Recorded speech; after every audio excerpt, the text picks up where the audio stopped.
So from day one, we create a Frank's list. So that is your friends, your relatives, your acquaintances, your neighbors, your kids' friends, and your spouse's friends or spouse's coworkers. So Frank's. And we go through and we list 10 slots under each, because every time, notoriously, even me as a new agent, I would sit there and think, well, who am I going to call? I don't know that many people, right? Yeah. But as soon as you break it down to your Frank's list, because I always say to my agents, have you looked at your Frank's lately?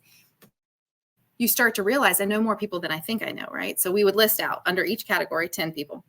And that's where you would start. It's just kind of a way to get you to help you brainstorm, who do I know? What is my plan then with them to let them know you're an agent?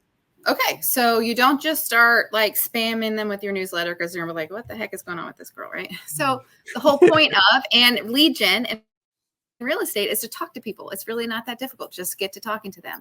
So you call, hey, Susie, it's Ashley. I just want to let you know, I just started selling real estate. It's so exciting. I have this great mentor. We're getting going. Do you mind if I add you to my sphere base? I do I email you community news. Sometimes I drop by with a flag for 4th of July, but basically I love you. I love on you and you become part of the Horak Realty Group family. Are you okay if I add you? Now they're either going to say yes or no, right? Sometimes they might say, I love you, but you got to understand, I have this amazing realtor I'm always going to work with. You respect that. You say, okay, great. I'm so happy you're well taken care of.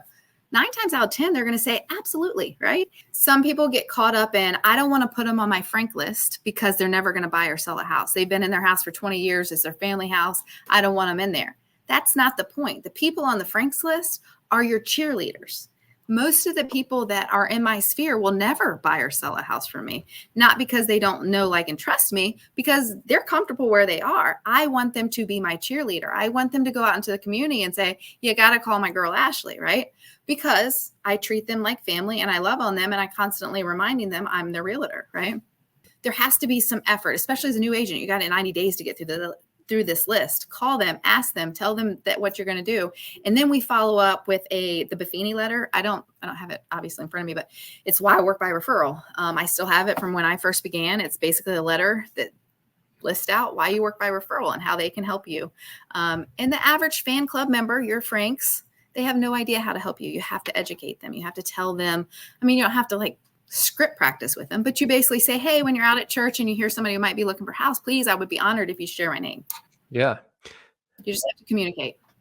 I love that. And you made a good point though. And I was thinking about this the other day with the situation I'd run into, and then, we get phone calls all the time, and I think people being upfront and honest with you saying, Ashley, I think you're going to be awesome at this, but honestly, I've bought 9 properties with Susie and she's just a rock star and I'm going to stick with her.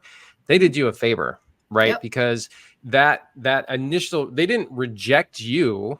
They basically said, look, I'm in really good hands right now. If I wasn't, I'd be using you, but I am. And then you don't have to focus your efforts there. So exactly. I prefer when people are upfront like that. Like, hey, I'm really comfortable where I'm at. Cause then you're like, all right, that's one less phone call that I have to make. That's one less pop by I was going to do. That's one less whatever. And that's such an important part of our job, is to whittle down our list of cheerleaders. And, I love that.